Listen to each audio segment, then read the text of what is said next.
Hello, I'm Rob Rufus again, talking to you from Hong Kong, and as you can see, we're in beautiful hot summer weather here.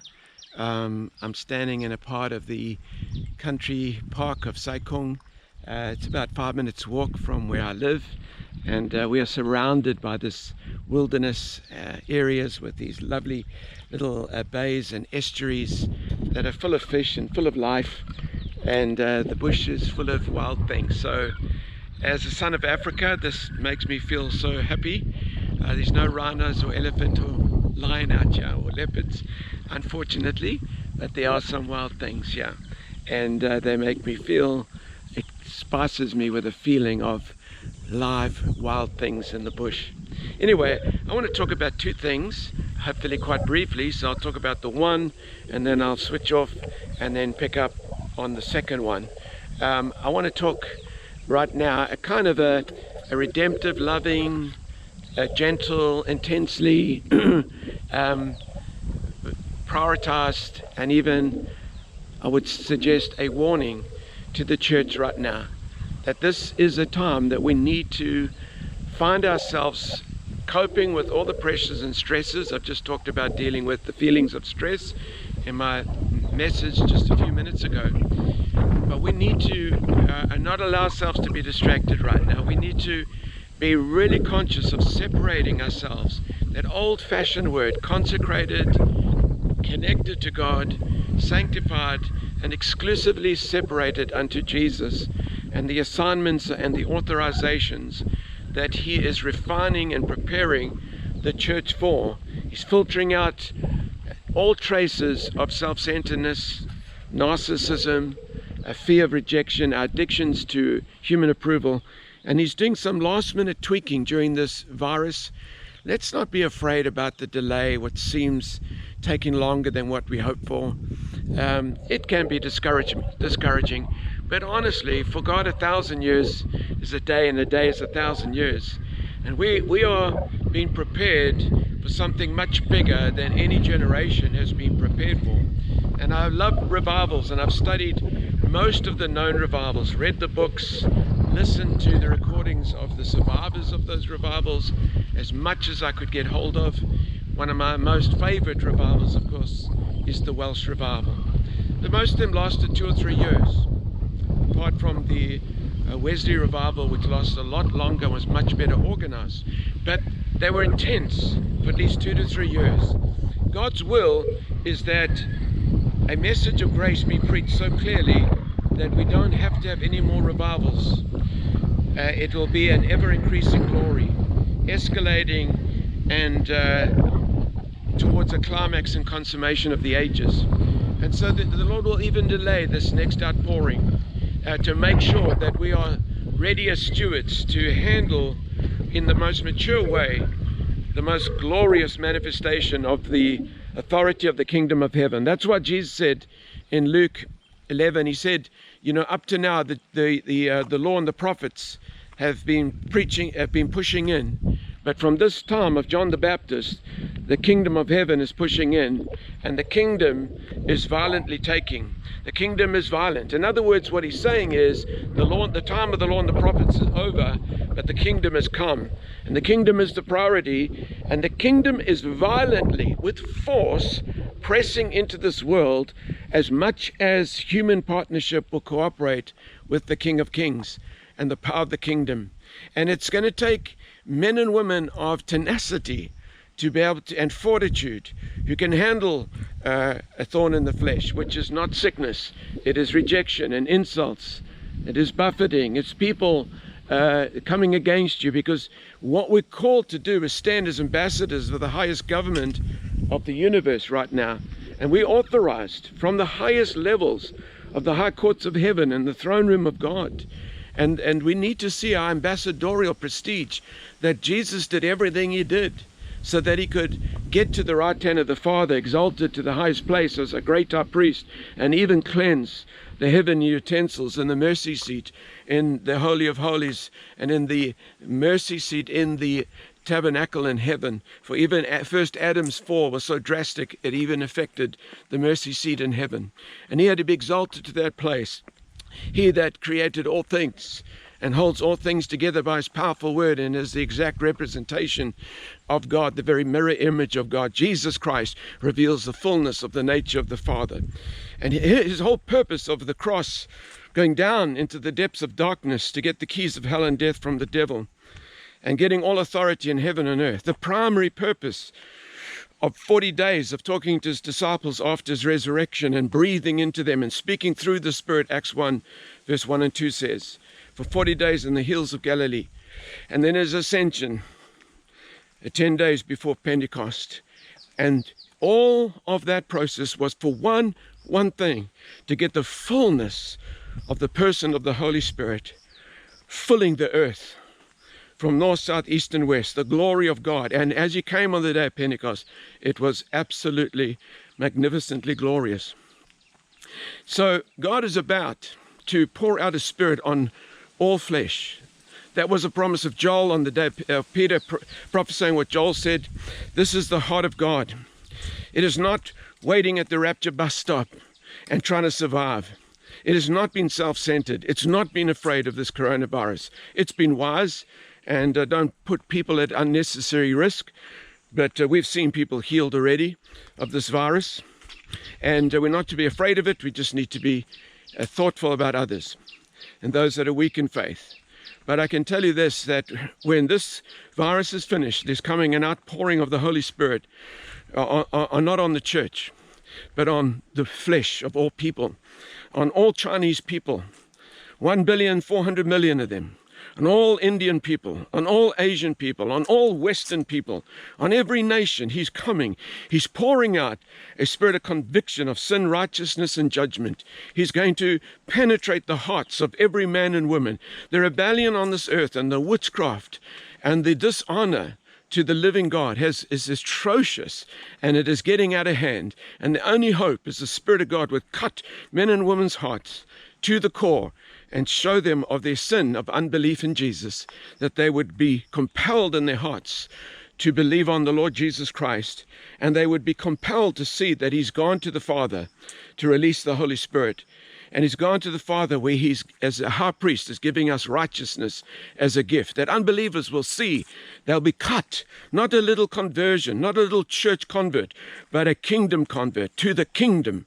That they'll be rescued from the dominion of darkness, taken out of the captivity from under witchcraft and idolatry and psychic and false spirituality and demonic doctrines, and delivered from evil and demons by the supernatural power of the mighty person of the Spirit, cutting them to their heart and showing them how wicked and evil is their unbelief in the Lord Jesus Christ, the great high priest, the glorious God and Savior, Jesus Christ.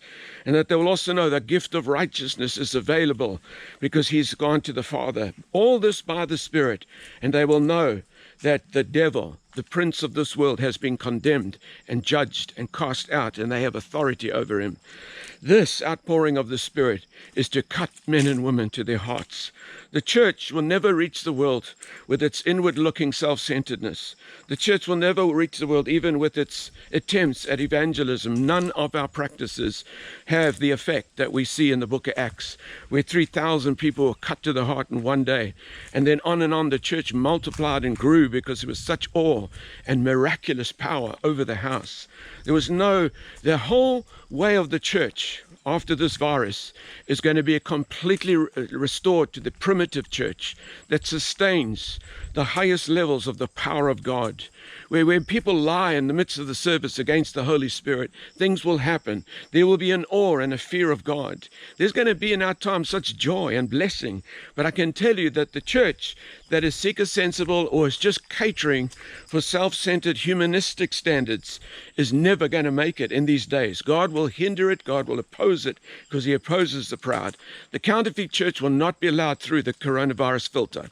And we're going to come into a time that people are going to have fearless leaders that are not afraid of people rejecting them or leaving the church, because they're going to leave anyway, because these are many people through this coronavirus. You'll see that many of them have been churchgoers only for their own convenience, and they have all kinds of excuses to legitimize a life that is not consecrated and separated unto God. The true grace message, it gives people such a sense of inclusiveness in God's goodness and a desire to be intimate with God and to obey God and be faithful to God and live separated unto God and honorable and yet faithful to God and to the church and to leadership.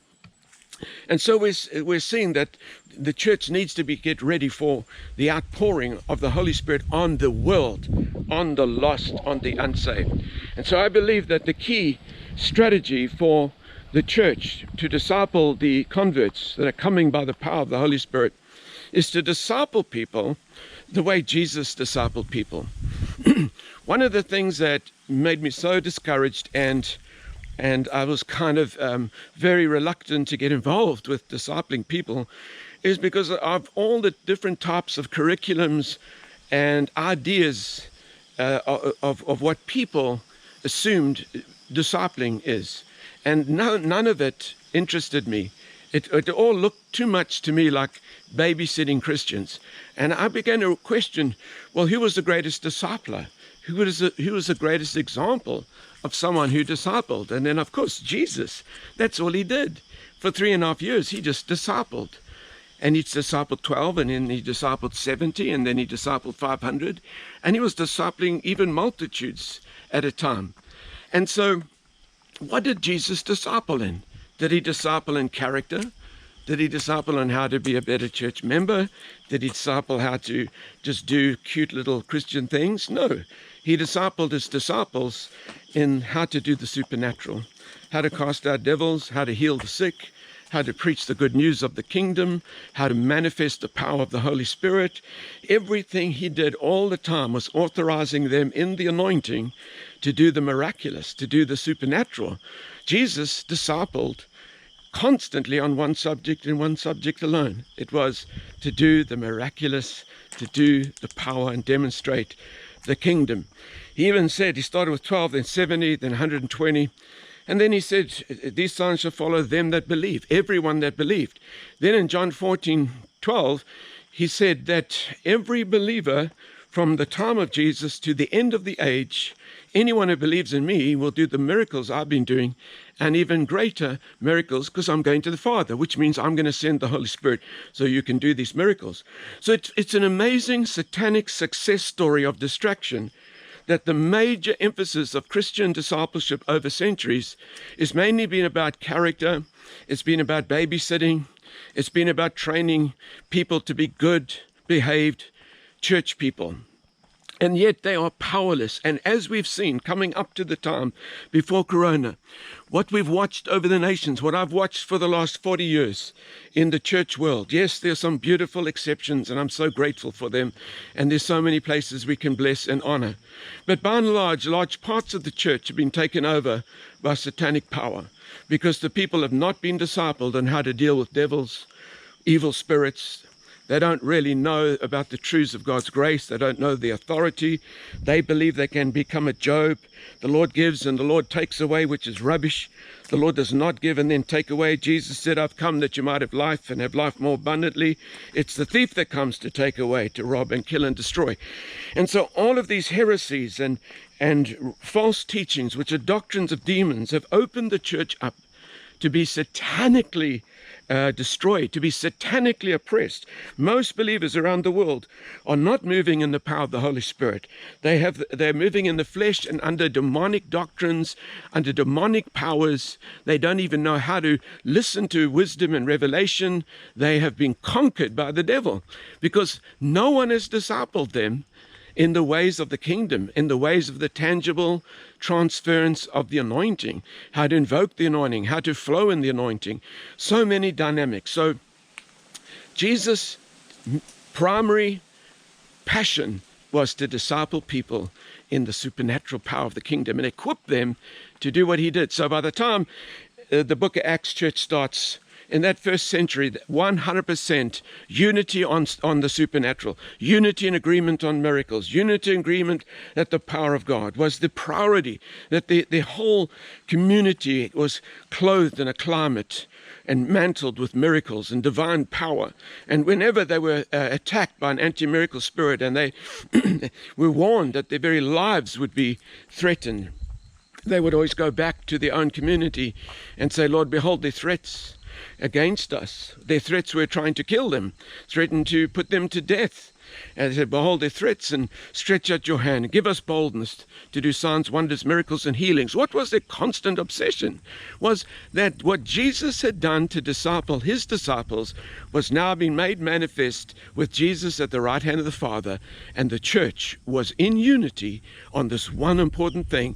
All of us are to be discipled to do signs, wonders, miracles, and healings. Everybody in that flow. And that we see in Acts 5 from verse 12, it says, and all were healed and demons were cast out. And it says that they brought the people and lined them in the streets, and the shadow of Peter healed them all. And so there just was this awe and the fear of the Lord. No one dared join the church because of the awe of God in the house, but the Lord added to their number daily those that were being saved.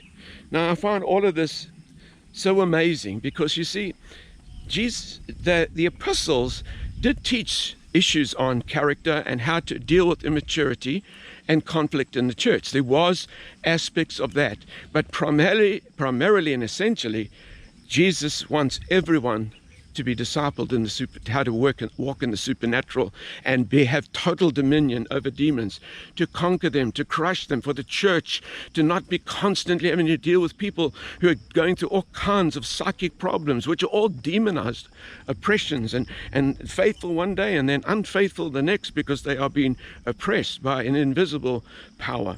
So when the disciples of Jesus acted funny or got things wrong, Jesus was loving. He confronted them, and he rebuked them, and he dealt with them. He dealt with them. And you know, when they were going through their pride and wanting to be the greatest and sit at his right hand, you know, he said, you know, you that want to be the greatest, you know, you can be a servant. So he wasn't saying don't be great. He just says, if you want to be great, be a servant, serve. And what did Jesus serve in? He was constantly driving out demons, healing the sick, setting the captives free, preaching the good news of the kingdom, equipping and empowering and enabling God's people to be like him, to walk like him, to be conformed to the image and likeness of Jesus, to be in the glory and be transformed into the image and likeness of Jesus, the image and the likeness, so that you look like him. You're beginning to do his works and even greater works. Everything else has been a distraction for hundreds of years.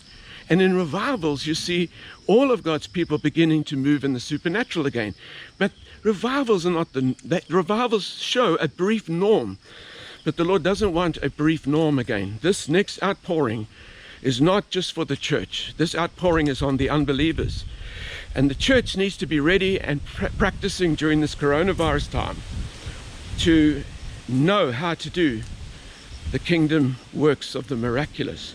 Every believer should visualize and see themselves, sooner or later, seeing blind eyes open through their ministry, seeing deaf ears open, seeing cripples walk, terminal cancers healed, all kinds of demons getting cast out. Jesus cast out devils and healed the sick every single day, from morning till night. It was what he did all the time. If all the books could be written about all of his miracles, John said, there wouldn't be enough room to record all of them. He was obsessed in a holy way to see the kingdom violently breaking in and pushing out an illegal, illegitimate kingdom that is squatting in our cities and squatting in our nations because of a church that has come under the power of the devil and has not equipped the people. Jesus gave grace to apostles, prophets, evangelists, pastors, and teachers to equip and train God's people to know Jesus Christ, to do the works and the miracles of Christ, and to come to the full knowledge of Jesus and come to the measure of the stature of all the fullness of Christ, and not be tossed to and fro by all these silly little winds of doctrine that keep us infant, all these childish doctrines of selfishness and excuses, and people just using every kind of complaint and so unfaithful to God and so easily discouraged. Why? Because they're demonized. They've been oppressed by demons. They've been opposed by demons and they don't know it. The Bible says, submit to God, resist the devil, and he will flee from you. How many Christians resist the devil on a regular basis? They become passive. They have become double-minded, and they're just receiving, and pastors are being babysitters and trying to just comfort and counsel people instead of equipping them and discipling them. Jesus took 12 men, 70, and then 120, and then a whole lot more were multiplied in the book of Acts. And he successfully discipled them. He wasn't afraid of those who walked away. In John 6, 5,000 walked away. They didn't like his teaching. He was so secure. He wasn't there to gather crowds. He was there to do what his Father told him. Raise up an army, equip believers, disciple them, how to walk in the supernatural dynamics of the kingdom, and violently and forcefully drive out illegal, illegitimate dominions of darkness. Every area, bind every strong man, tie them up, and plunder their goods, because of the kingdom of heaven. And as the Holy Spirit's poured out, we're going to be discipling many, many, many, many. And so this became so real to me. Discipleship now has become such an important thing, because the key is to disciple the way Jesus did. And so that's why I've written this manual. I'm in the process of writing it. I wrote a chapter yesterday on contact and transference of the power. And it's probably one of the clearest chapters I've ever written on the subject. I believe it will be so helpful to so many and inspirational and empower people to know this is our assignment, to disciple the new convert. So before the outpouring of the Spirit, let's disciple as many believers as we can in the authority of the kingdom, that they break the devil off their own lives first and get equipped to help people get free from the demonic and live in the power of the kingdom of God on a daily basis. They can live in joy, live in peace, live in faithfulness, endure hardships, be able to press through the most discouraging things and know greater is he that's in me than he that is in the world. Let the glory of God, let people arise and realize we're going towards a consummation and a completeness of the time here on earth. The clock is running down. Don't worry about the Antichrist. Don't be looking for all of that. Think about the kingdom. Think about the rock cut without human hands, a virgin birth, crushing Nebuchadnezzar's statue, and becoming a kingdom that fills the whole earth. Think about the authority of the kingdom of heaven, and realize that it's not about thousands of people right now. It's about those that you can disciple and those that you can empower and train so they become confident to move and minister in the supernatural of the kingdom of heaven. I know many people are listening to our series and on the ingredients for the miraculous, and are downloading the notes, which is fantastic and encouraging to hear. And please use those notes to disciple people. And when this book is finished, we'll get it done nicely and make it available, and it will be very useful material, very easily applicable to train and equip people to do the works of Jesus, greater works. And then they will be able to use the material to train and equip others. And so it shall be multiplied, and we shall see Jesus-like discipleship filling the earth. Not this other weird humanistic pastor babysitting people and holding their hands and always having to comfort them. Jesus was constantly confronting his disciples, rebuking them, addressing them, loving them, and inspiring them. Let's do that kind of discipleship and build fortitude in the house of God instead of this babysitting stuff. So anyway, hey, how you going? And so that's so good. So I look forward for this book when it comes out and gets printed. But in the meantime, use the notes and let's be busy discipling. It is so exciting to see how excited people are getting. And we're already seeing some nice, wonderful healings. And God, every time God does a miracle, people get so excited. And as a result, people get saved. So get ready. A mighty global outpouring of the Holy Spirit is coming upon all flesh in this planet. And you and I are chosen to be alive, selected and handpicked to be here on earth in this time. Forget about church as normal. We're going back to the primitive church. We're going back to that which is rough and ready and robust. It's less organized, less clinical, less sterilized. It's supernatural. It's bold. It's courageous. It's outrageous. It's passionate. Don't try and pander to everybody. Don't try and fit people in who don't actually resonate with the sound of your house. Find out the real sound of your house, leaders, and supernaturally build that sound out strong. Don't water it down to pander to those people that want to neutralize Christianity because they demonize. They need to be set free from demons. The church needs to walk under the power of the Holy Spirit, not demons, and not live under the doctrines of demons. We need to preach the word with power and authority and dominion and see our enemies subdued, for they have no options but to bow. Jesus is waiting at the right hand of the Father for all of his enemies to be put under his feet as his footstool. And they are being put under his feet as his footstool. And the devil's losing his, he's been restricted more and more as more believers wake up to this. Anyway, God bless you guys. Trust that this makes sense to you. And I'm going to make another message immediately about the second thing that's coming in this move of God in the primitive church, which will be a divine order in the house, and there will be a supernatural, healthy, liberating, grace-motivated awe and a fear of God that comes over the house of God. And I want to talk to you about that in just a minute. God bless you. Thank you. I'm enjoying the breeze on this very hot day. Great talking to you. See you then. Bye.